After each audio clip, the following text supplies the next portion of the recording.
live from the stage. So I'll hand over to Adrian and Michael. Hello. Thanks, All right. Angus. Thanks, Angus, and thanks to everybody for tuning in. I appreciate it. Yeah. Thanks for doing this, Michael. Everyone knows where I'm talking from, Adrian. Are we allowed to know where you're talking from?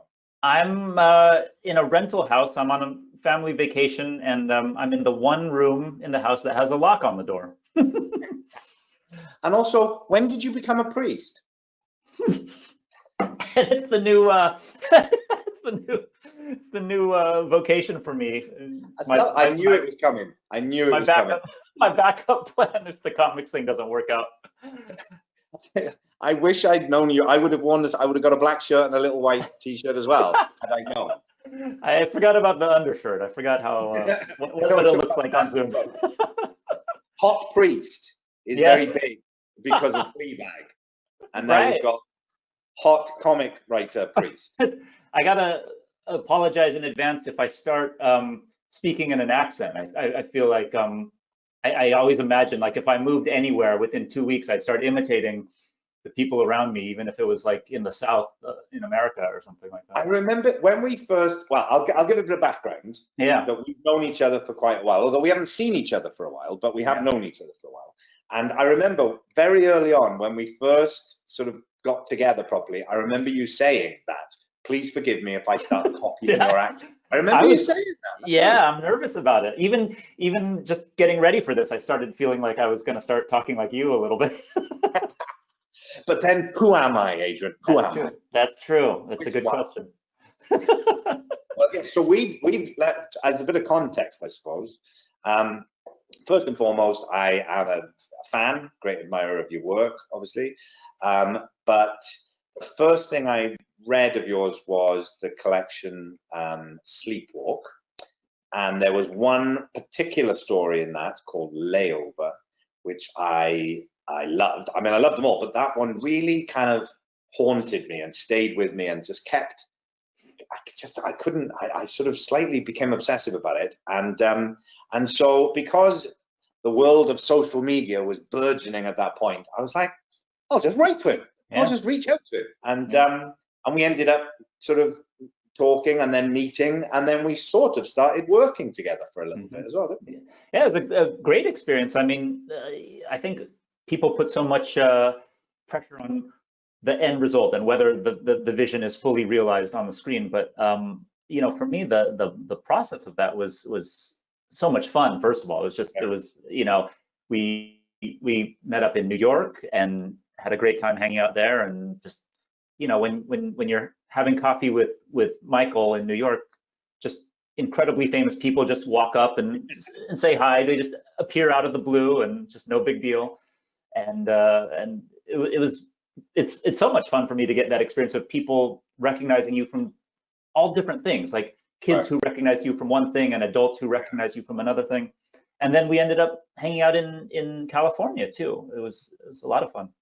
You are now officially the only, in my top 10 writers that I love, you are the only one who has seen 2 kitchens that I lived with.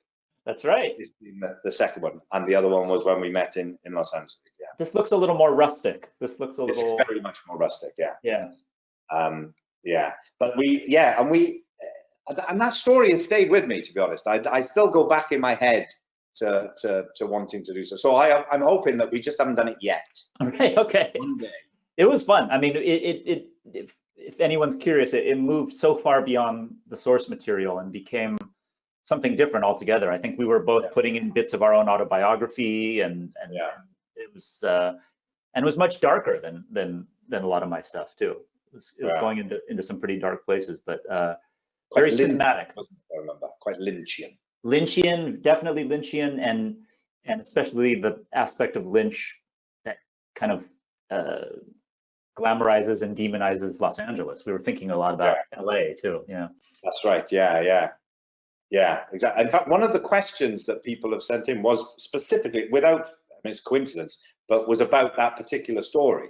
Oh, about no kidding. How, in fact, why don't I, given that we're at that we're talking about that. Sure. I will. So someone, I don't know who, but someone wrote, one of my favorite stories of yours is the one where the protagonist misses his flight. Oh, yeah. And spends the rest of the day wandering around his own city, experiencing his life from the outside.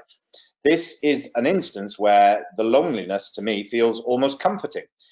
Can you talk about moments where loneliness can be more reassuring than not, or your experiences feeling emboldened by loneliness feel somehow appropriate during the pandemic times? So that is the story layover, isn't it? Yeah, and obviously it's a thread that continues throughout my life, you know, to the present day in terms of what I write about and how I live my life. And you know, I've spent a good percentage of my life sitting alone in a room, working, drawing, or writing, going back to my early childhood.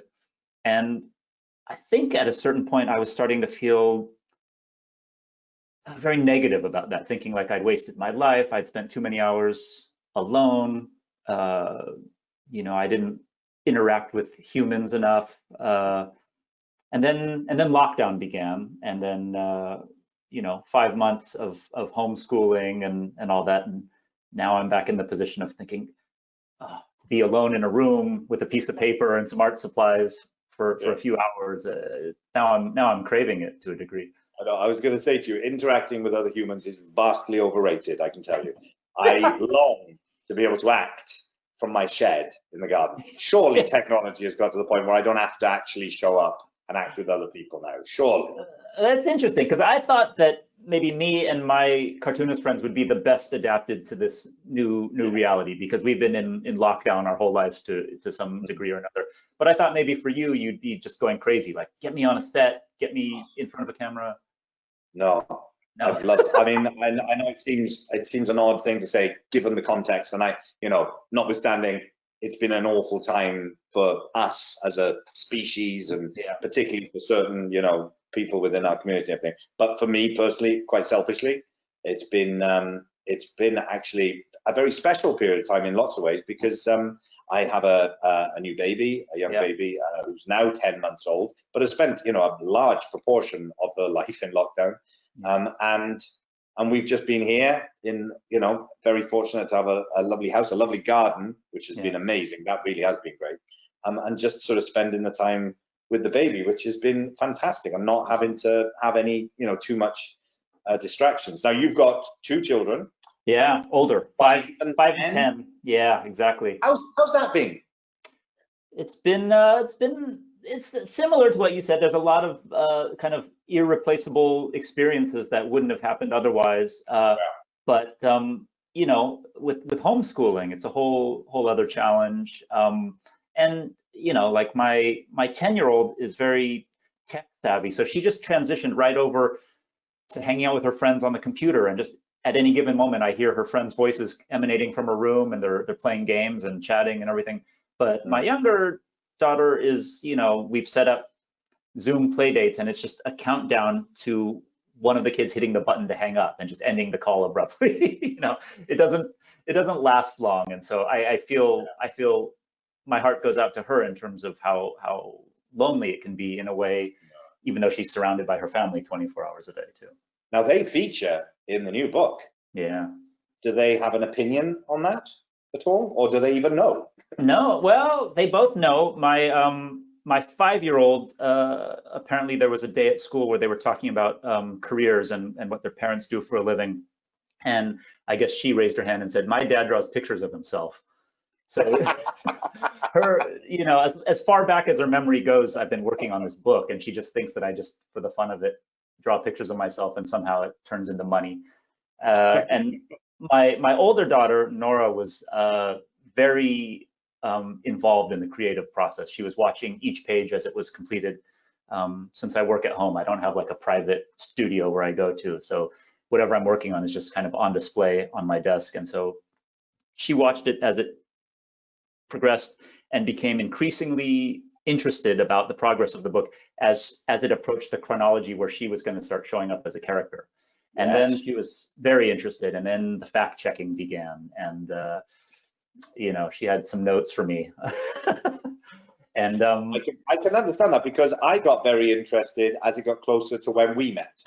Yeah, right. just in case.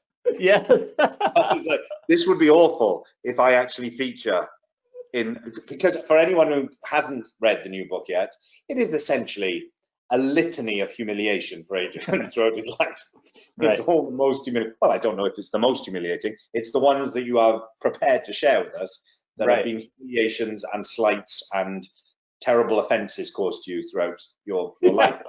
So I was worried that maybe this whole thing had been an elaborate setup to get me to see the terrible humiliation that I had foisted upon you at some point unknowing.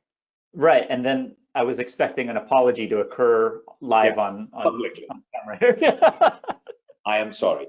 So I can understand her interest in that.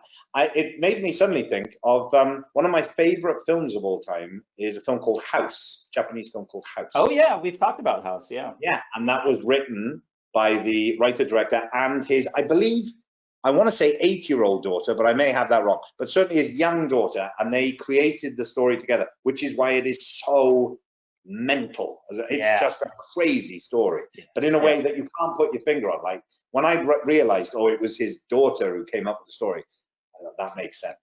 Yeah, I mean, you've probably had this, I'm sure you've had this experience where you have a kid growing up and their creativity is completely original and it's not influenced by any kind of existing culture and anything. And I mean, there's been a million times where I've thought like, no writer's room in Hollywood could have ever come up with that idea for a story or something like that. And there's I suppose a project really, but it's an ongoing project in an area of London called Somerstown and called Seen and Heard. And it's a playwriting project for children who come from quite a difficult area of London with a lot of disadvantages and stuff. And this project is about encouraging and sort of supporting young kids to write these little plays.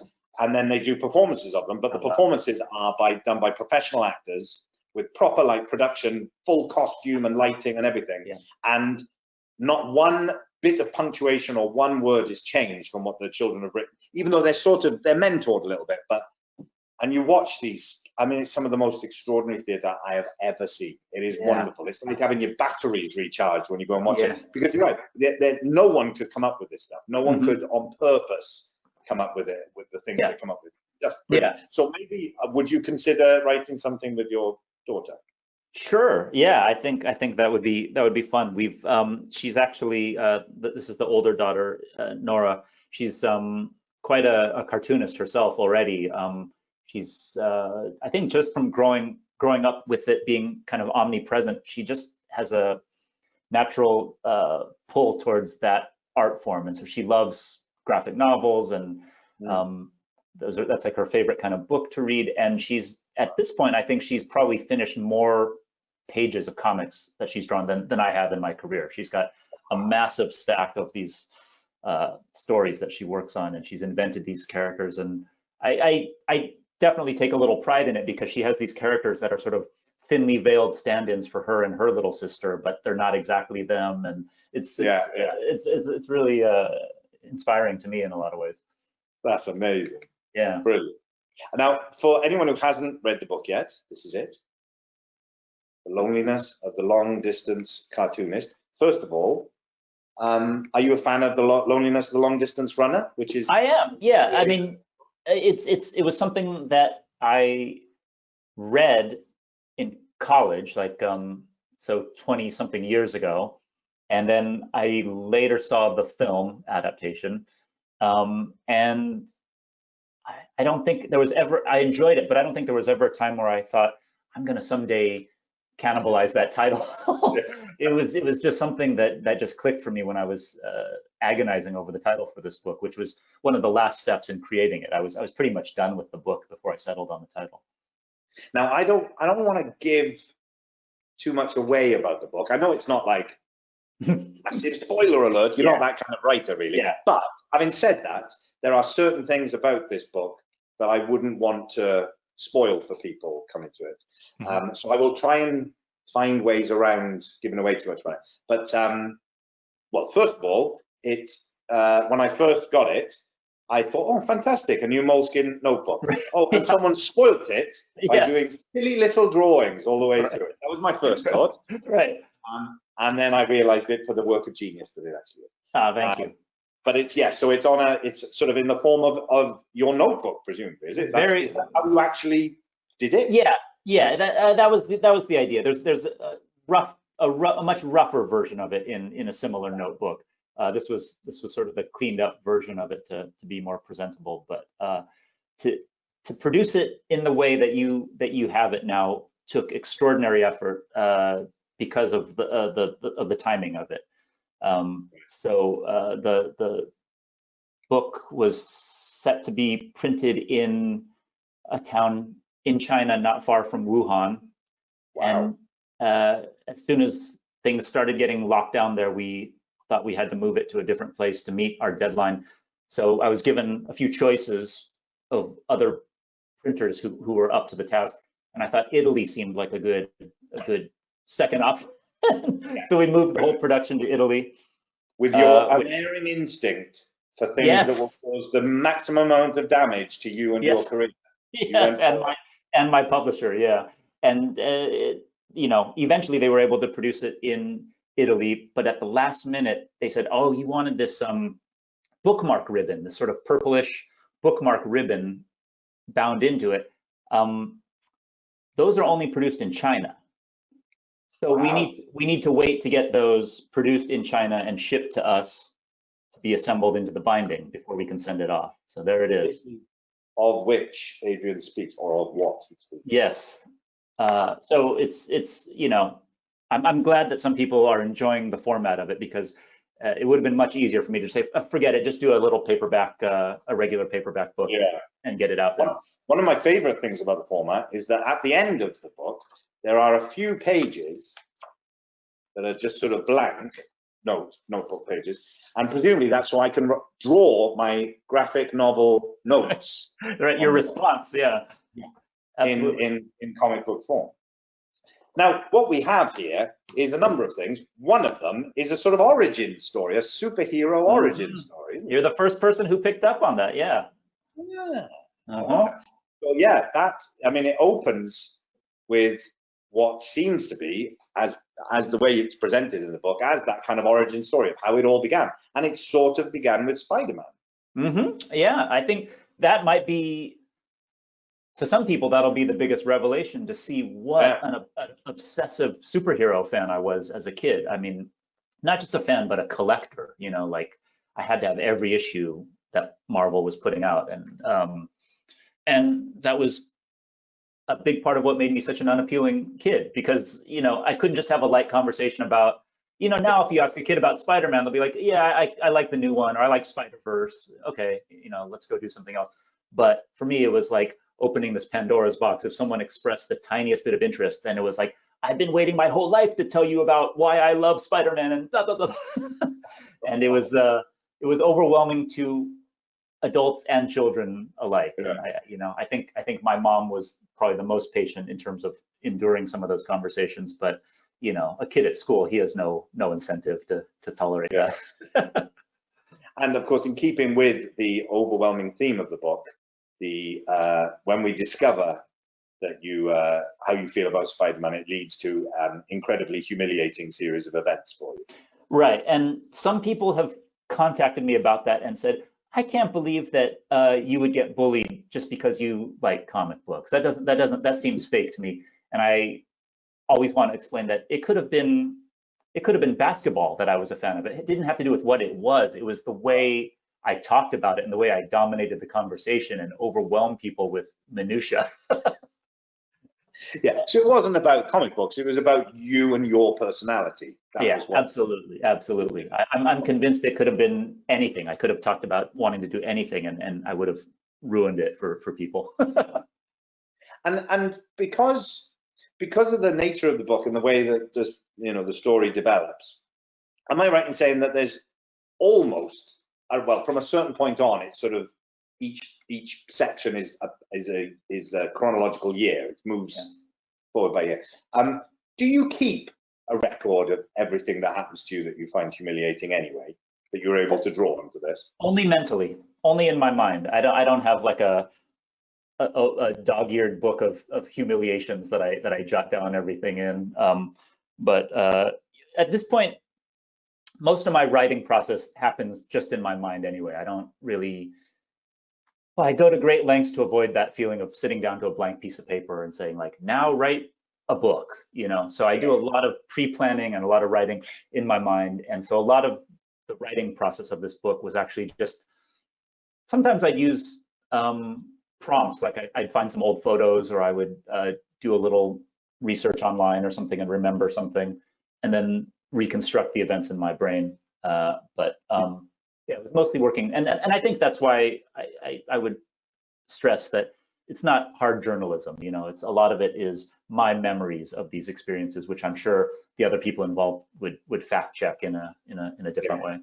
Well, already, as I said to you earlier, there is already a bone of contention for Neil Gaiman, who appears in this book a couple of times. And well, this is the greatest. This is the greatest thing. We should explain that you've already talked to Neil about this, or you mentioned it to him or something. Yes, right. So I'm sort of fairly in contact with Neil quite a bit anyway. And so I said that I was doing this with you. And of course I couldn't help but say, and you're in it, Neil. You're in the book a few times. In fact, there's something called the Gaiman incident that appears in the book. Now I won't give away what that is. Okay, great. But he, and of all the things that he could have said, the one thing he said was, that wasn't in 99, that was in 2000. So he fact checked you on a date error, potentially. Without even having read the book, he already spotted an error of mine. That's perfect. Well, I'm glad that of all the people that you're friends with that you could show it to, that it was him and not some of the other people who are in the book, because nothing, although he comes up quite a few times in the book, there's never anything that he specifically does that harms me in any way. It's just that he's such a huge success, and I'm often in his shadow. I also once met Daniel Clowes. Oh, did you? In Los Angeles at Meltdown. Oh, okay. Which has Meltdown shut down now? I don't know. I'm not sure. I have a feeling. Oh God, I don't know. Well, hopefully not, but because I haven't been there for a while. But anyway, yeah, he came for they organised a big sort of signing thing there, and I went along. In fact, I'd been filming all day on that series Masters of Sex I was doing. Oh my God! I thought I can't miss this, so I went there and just sort of hung around awkwardly, and then we ended up going for dinner afterwards, which was one of the highlights of my life there. That was kind of a hangout for you a little bit, right? Meltdown. You sort of attended the comedy shows and. Exactly, yeah. So they did the comedy shows in the back, and then obviously this amazing comic book store in the front as well. So it was ticking a lot of my boxes. Yeah. I had a great time there. Yeah. Yeah. Have you done stuff? You must have done stuff there. I've done events there. I think probably the first time I was ever brought to LA to do a signing was with Meltdown, and it was incredible. I mean, I'd been used to doing events more like I depict in the book, where I'm in a shop in Albany, and the guy has to call his roommates to pretend like they're fans. But the Meltdown experience was a whole nother thing. I mean, it was just an incredible store, and they threw a amazing party afterwards. And just because they're so connected to so many worlds, it was just this incredible diversity of people who showed up for the party. And and the reason I bring Daniel Clowes up is because he features in the book, and that did you really live like next door to him for a while or something? Yeah, I think it's one of the few times that I've sort of thought that there was some fate in the world, or some sort of that miracles could happen in some way, because I'd been a fan of both Dan Clowes and a cartoonist named Richard Sala for a long time, since I was probably 12 years old, and I'd collected their work, and I'd written them fan letters. And when I moved to Berkeley to go to college, I just randomly picked an apartment on College Avenue with some friends, and we just moved into this rundown house.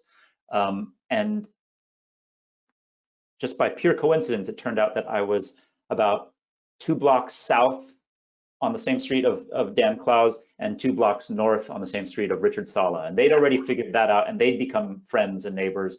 And I just happened to pick an apartment that was right between the two of them. And I'd say from that point on, for the next 10 years, we got together at least once a week, always on a Wednesday for lunch, and then sometimes other things beyond that. But for 10 years, we had kind of a standing Wednesday lunch date that I always talk about as sort of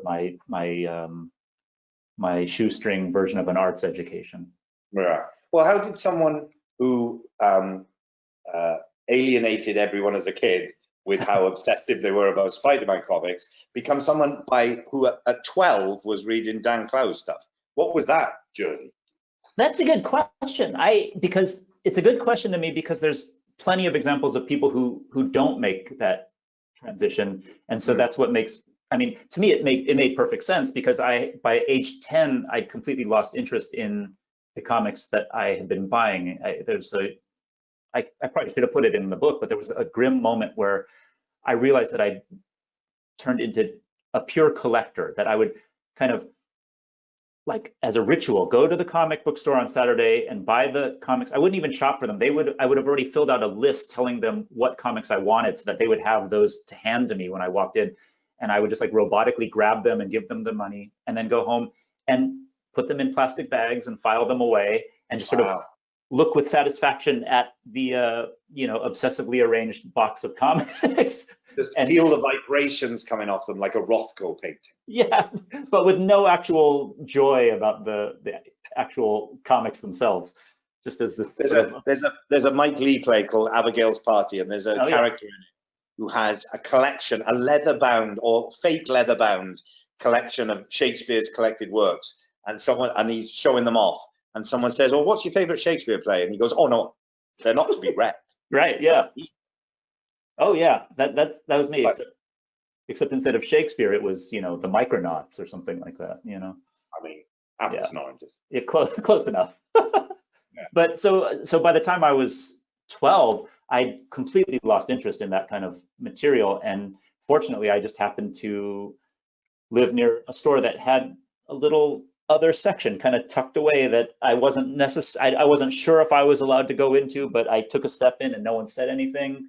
Something for the weekends. Yeah, well, I mean, it was a mix of everything, but that was where I discovered Love and Rockets and Daniel Clowes and Peter Bagg and all those people, and it was kind of a seamless transition. It was sort of like, now I'll start going to the same store every week to buy that stuff.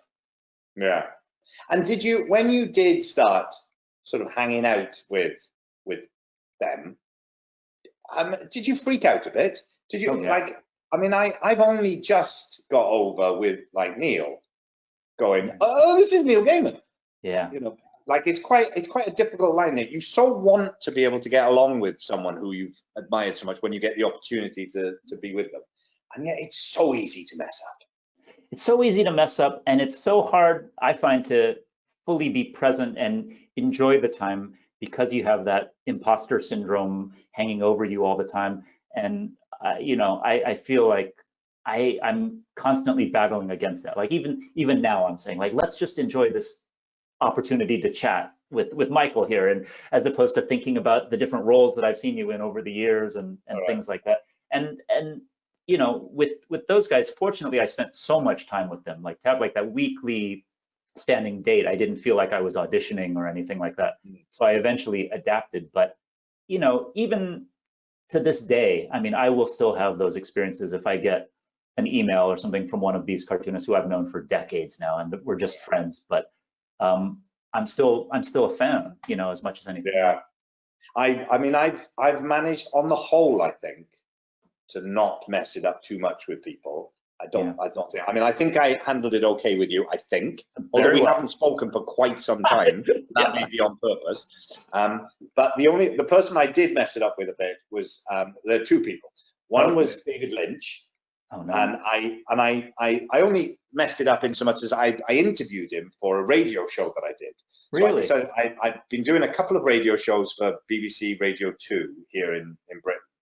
And they were live shows. And the first one, I think, was about like the first type of music I was into, the first sort of music trend I was into, which was new romantic music, Oh, yeah.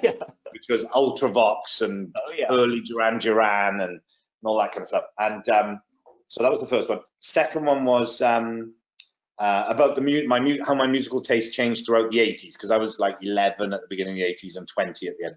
So I sort of did a thing about, and I would have people on the show who I was a huge fan of, you know, who came in and I interviewed them and that kind of stuff. So then they said, what about a third show? And I said, well, I'm going to be in America. I'll be in LA. They said, well, you know, you can do it live from LA. Yeah. Great. So then I thought, what theme would that be? And I decided it would be sort of about Lynch. So music that was in Lynch's films, or music that was sort of that kind of feel, or things that he was into that he liked. And I interviewed David Lynch for it. It was a pre-recorded interview. So I went to his studio and it was amazing. It was an amazing experience. And I was absolutely trying not to just freak out all the way through it. And I got right to the end of it, and it went really well, and I had a great time, and he seemed to be, he was very generous, and he seemed to like enjoy it. And I got right to the end, and I messed it up, because I ended up going, well, I did two things. One, in the interview, I said, well, thank you very much, David, for this. And, you know, in case I never get the chance to see you again, I want to say on behalf of myself and everybody else in the world whose lives you, and I started doing this whole thank you. I mean, you know, and I realized, as I was doing that, I realized I will never see this man again.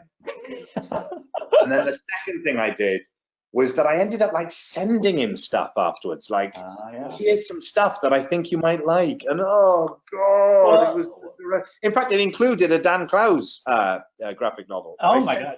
Like he's never come across it. Like, well, where were you in your career at this point, though? Were you an actor that he knew? Yeah. Well, in fact, I bumped into him once before at a book festival in LA, and he just had a book out, and I was with my daughter, and I'd sort of just randomly come across this book festival, and I saw that he was there, and I remember walking up to the stall that he was on, and it was weird. It was like the crowd parted, and suddenly I found myself standing in front of David Lynch, and he looked up and he went, "Oh, Michael, oh, that's nice." I was like, "Oh my God," and I completely got flustered and sort of ran off. And then, so this was the next time. So he did know me, so I completely messed it up, I think. Now you said didn't you say there were two people that you blew it with? Yes. The second person was the great Laurie Anderson, another musician, performance artist, married to Lou Reed. Yeah. And when I was 12, sort of inexplicably, Oh Superman was a hit in the charts in Britain. So when I was a 12-year-old boy in Port Talbot in South Wales, I heard this on the radio one day and thought, that's my bag. Yeah. And I bought the single, not realizing that this was like nothing else that had been in the charts ever. And it sort of, and that song, that record just kind of had a big impact on me, a big effect on me. It was so strange and weird and just extraordinary. And it's very kind of divisive. Some people hate it because it's sort of annoying, and other people love it, and I love it. And so I sort of, you know, when my daughter was old enough, I used to play it to her, and she's sort of got a thing about it as well. And so a couple of years ago, not that long ago, John Cale of the Velvet Underground, who is Welsh, that's right. I know a bit. That's right. He invited me to an exhibition in New York about the Velvet Underground that he was sort of opening up. And so I went along, and just before I left, I just thought, I'll go and say goodbye to John. So I went over to John, and, you know, people were talking to him.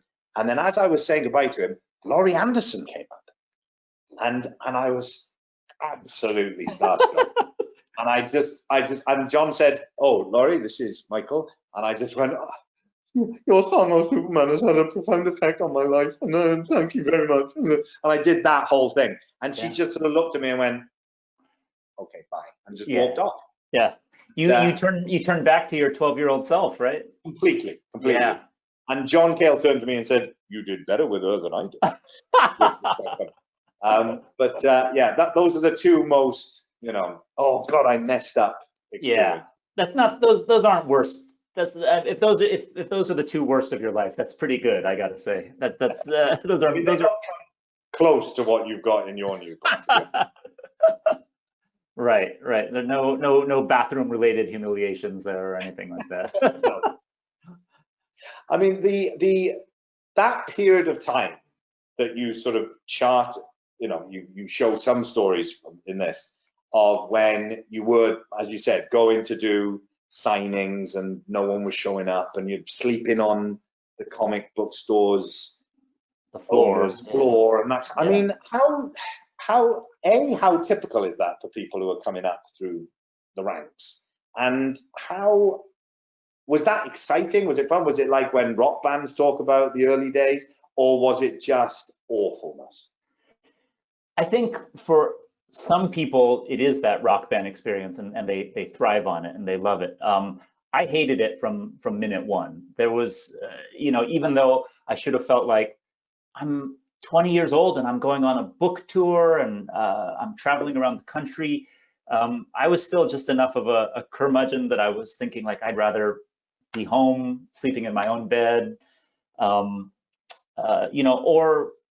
staying in a hotel. Maybe that would have made things better. But it was that part of what drove you to have the success that you've had, was just not have to do that anymore? Maybe so. It was sort of like I just need to get up just one tier so that I can get a room at the Holiday Inn instead of sleeping on the comic shop owner's floor or something like that. But and now it's a lot more diverse. When you go on a tour, you go to a book festival, and then you go to a bookstore, then you go to a comic store. But back then it was just these little independently owned comic book stores. That was it. You just go from town to town to those, usually by Greyhound bus or by train.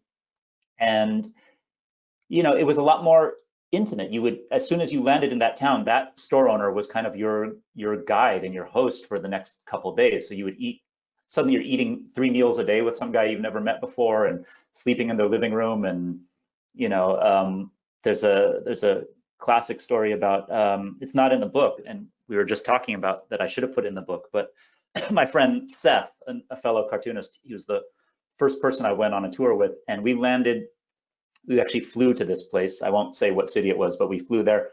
And the first thing our host said to us was, "Great news, guys. I got you tickets to the Kiss concert tonight."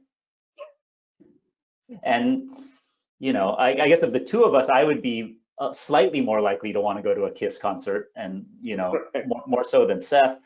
And it was such an awkward situation to have to tell this guy who was so excited because he was such a fan, and we're saying like, "Oh, I think we're a little tired. I think we're gonna, stay at your apartment and relax while you go to the Kiss concert without us." And then, he and his friends, they put on their makeup and got dressed up like members of Kiss, and yeah, while we sat in the living room of his apartment and just kind of hung around by ourselves. But there's a lot of things like that where I think the cartoonists are the big disappointments, where the hosts are so excited to have these people come visit and they want to show them a good time. This happens anytime we went to Europe for a festival, a comics festival. There was always this moment where the switch turned and suddenly they hated us. Like in Finland, when I didn't want to row on a boat to go to an island at night where there was a naked sauna where we were all going to sit around. And when I finally said, I think I'm a little uncomfortable in boats. I don't think I get a little seasick.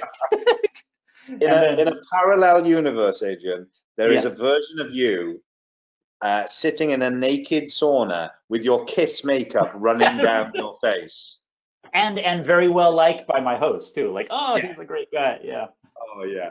Of course, when you show up, of course, that is a big moment for the host. They want to put on an event for you, and whereas for you, it's just, it's the next night. Well, it's exciting too. I mean, I like arriving in a new town, and it's flattering to go to these events where the local people come to meet you and everything like that. But there's so many things that have developed, expectations that have developed of a cartoonist that did not exist when I signed on for the job. I mean, when I think the reason that I wanted to become a cartoonist, a big reason was that I thought, okay, this is the one job where you never have to do any public speaking, you don't have to travel, you don't have to be a person to the world. You're just this anonymous figure behind, like you know, I remember thinking like, I don't know what John Romita looks like. You know, I just like the way he draws Spider-Man. And so, you know, fortunately for the industry, that's all changed over the last decades.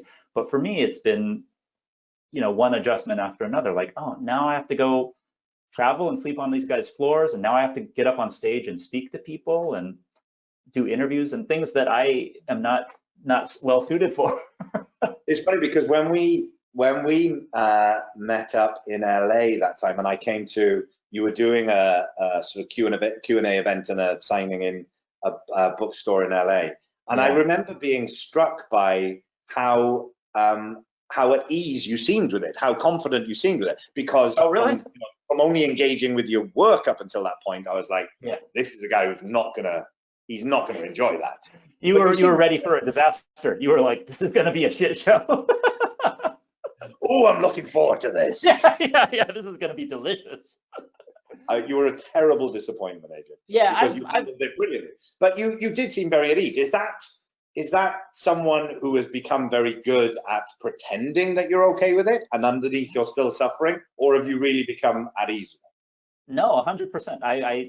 It's the only thing about me that thinks that I might have some acting ability, because I have definitely learned. It's like, even before this, I feel like, all right, let me mentally prepare. Let me put on this facade of a guy who is at ease at these kinds of things. And then I go out and do it. And then usually I go back to my hotel room and collapse on my bed.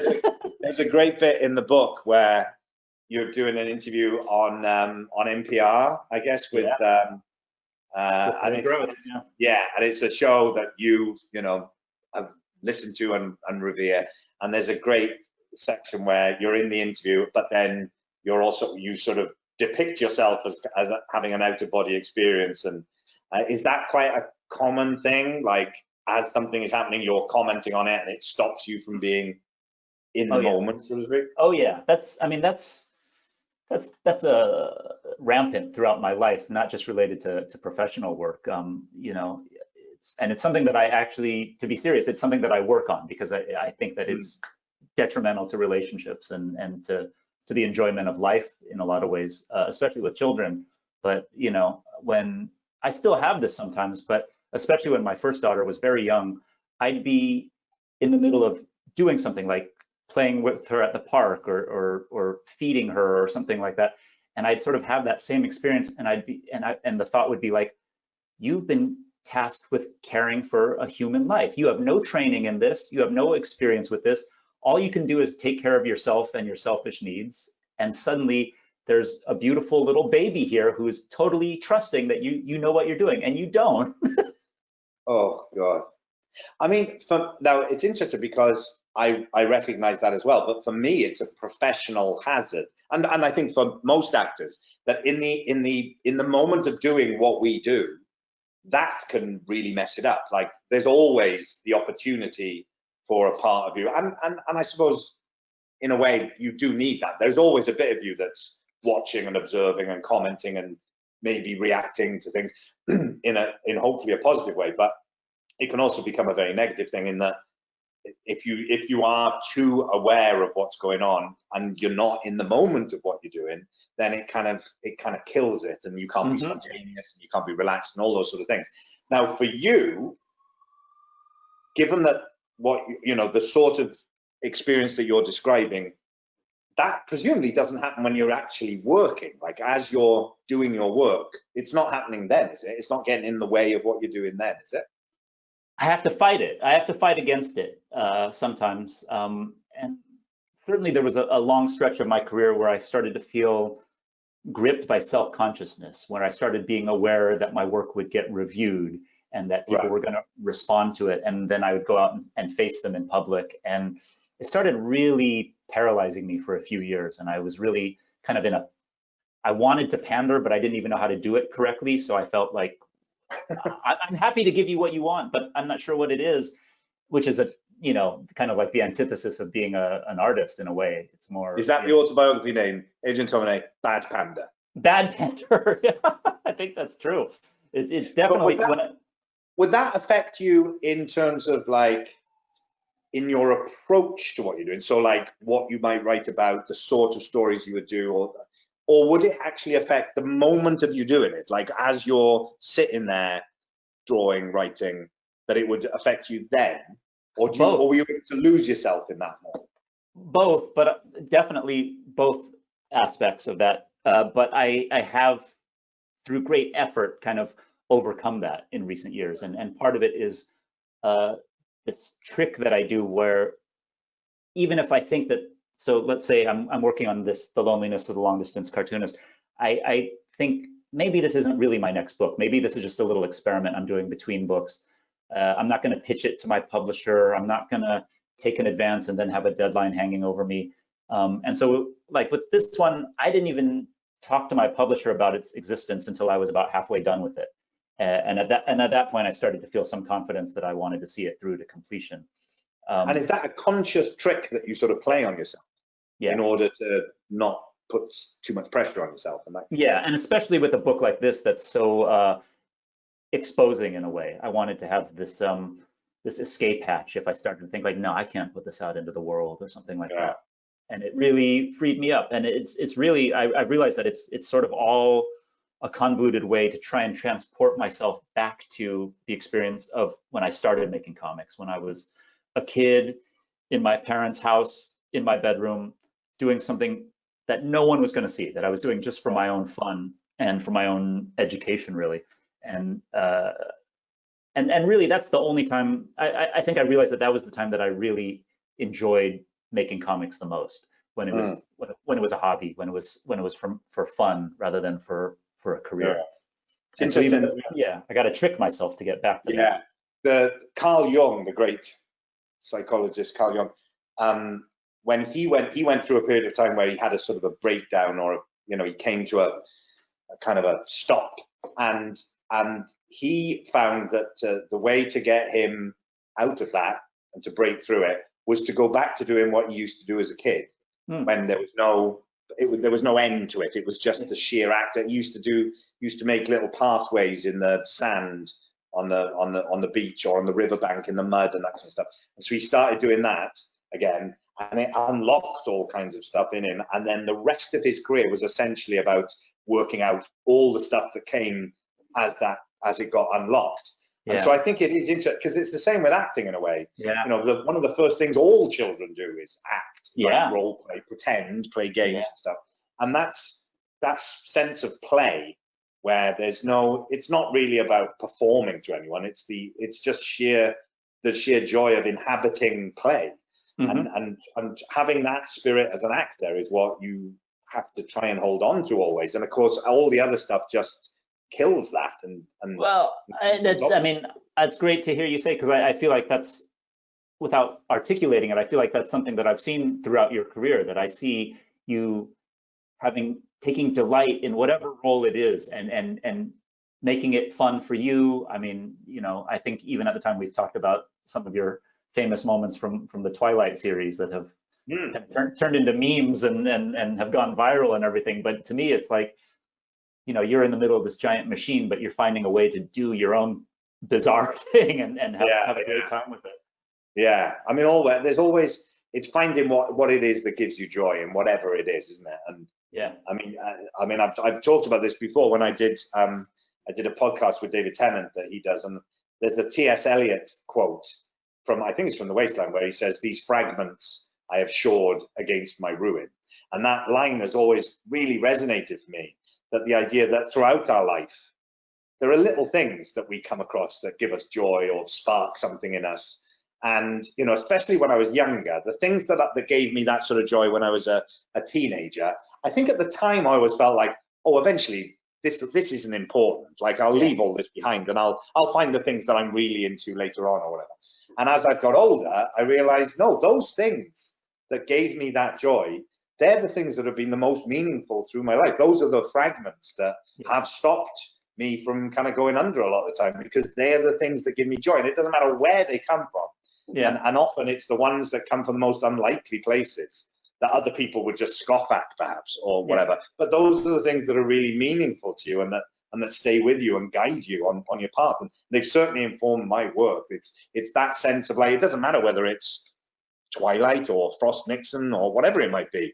like each thing is about where's the joy in it and connecting. Well, I mean, it makes me think about, I feel like a lot of times people will think how fortunate that you or I might be that we've been able to make a career or make a living out of doing this. But in addition to that, I think about how many people don't have the avenue or that experience to do what we're talking about, of connecting back to the joy of childhood and really appreciating it as an adult. You know, I think there's more professions than not that don't allow that at all, and I think it's a real privilege for us. And and I suppose in a way the flip side of that, or not the flip side of it, a consequence of that is that can be very delicate, that sense of joy, and the things that give you your drive, or the things that you want to protect, that kind of nourish you and all that. And your book in a way is a sort of journey through the experiences where that gets dented, crushed, knocked around. There's very much a sense of that. I worry for you. I read this book and I go, how are you getting through your days if this is what's actually going on underneath? But there is a sort of connection between those two things, isn't there? Don't you think? I think so, and I hope that if someone reads the book, they read through to the very end and see that it's kind of a story of determination, that in spite of all these things that I can't be stopped, and I even now, I think if something were to happen and I embarked on some totally different career, I would still be making these little comics privately, maybe for myself. I would just need to do it till the day I die. That's what I always used to say, was that I feel very fortunate, like you said, that I get to earn a good living doing this, and it's my job and all the rest of it. But I always used to say I would do it on the streets of Port Talbot, even if I wasn't. And then I did end up doing it on the streets of Port Talbot, because I did one of the most meaningful things in my career was this project that I did, all through the town. But I think there is something about that if you do feel like, I mean, people talk about it as a vocation rather than a job, but that sense of like, I would just do this anyway because I just love it, and it's the thing that gives me the most pleasure. That gives you a sort of a resourcefulness, I think, a sort of some sort of form of confidence that I think connects with people, and in some ways ensures that you do end up doing quite well at it. But it's not for that reason. It's just there's something about someone who kind of goes, right, regardless of what happens in my career, I will just keep doing this anyway because I just love it and I need to. And I think for our two chosen careers, I think there's so many roadblocks and so many things that would prevent you from going down it, that it would be very hard to do that without that sort of that need. I don't think someone could just, I'll decide to be a professional actor and just give it my best shot and we'll see what happens. You kind of have to, and the same with comics. I think it's so the rewards can sometimes be small and the obstacles can be great, and you have to have that it must be done no matter what attitude. Yeah, exactly. I'm looking at the time and I'm seeing that we've only got a few minutes left, and I said that I was going to go to the questions. Now I have already incorporated some of the questions throughout, so I hope that is okay. Yeah, I see Angus is hopping on, so maybe he's wrapping us up here. Oh, his mic's not on. Can you hear him, Michael? I can't hear you, Angus. Are you muted? I'm here now. Okay, there we go. Yeah. Yeah, sadly, I do have to wrap things up. But I think that was amazing. Thank you both so much. Particularly Michael, thank you for being so generous with your time. Absolutely. And so insightful as well. As a Faber editor, I love two things of this event. Firstly, that you're the first person to publicly call this as Adrian's origin story. Respect for that. And also your Eliot quote. Oh, that's right. Yeah. So double respect to you, Michael, for both of those. Thank you very much. And Adrian, thank you. It's great to see you, even over in this format. Yeah. But I realized today we've been working together. We've been publishing your books in the UK for I think 13 years now. Is it right? Is that right? Yeah. Which seems incredible. But I hope we'll be publishing them for 13 more years at least. I know we're running out of time, but it's a real honor for me. I've told you this before, but I've grown up with those Faber screenplay books with that logo on the spine on my shelf since I was a kid practically. So to do an edition of this book and I get to on the computer drop in that double F logo right on the spine, it's kind of like a childhood dream come true. And you're also the only foreign publisher that went along with our crazy production of making it look like a moleskin. Right. You're the only one, and so it holds a special place in my heart. Great stuff. Well, thanks again, both. I am meant just to say quickly that everyone who's been listening, you are, having signed up for this event, you're eligible for a £5 discount for the book when you go to Waterstone's website. So don't forget that. You use the code LONELY5, which is the word lonely and the number 5 afterwards. So do please use that. Thank you to Waterstones for partnering on this event with us.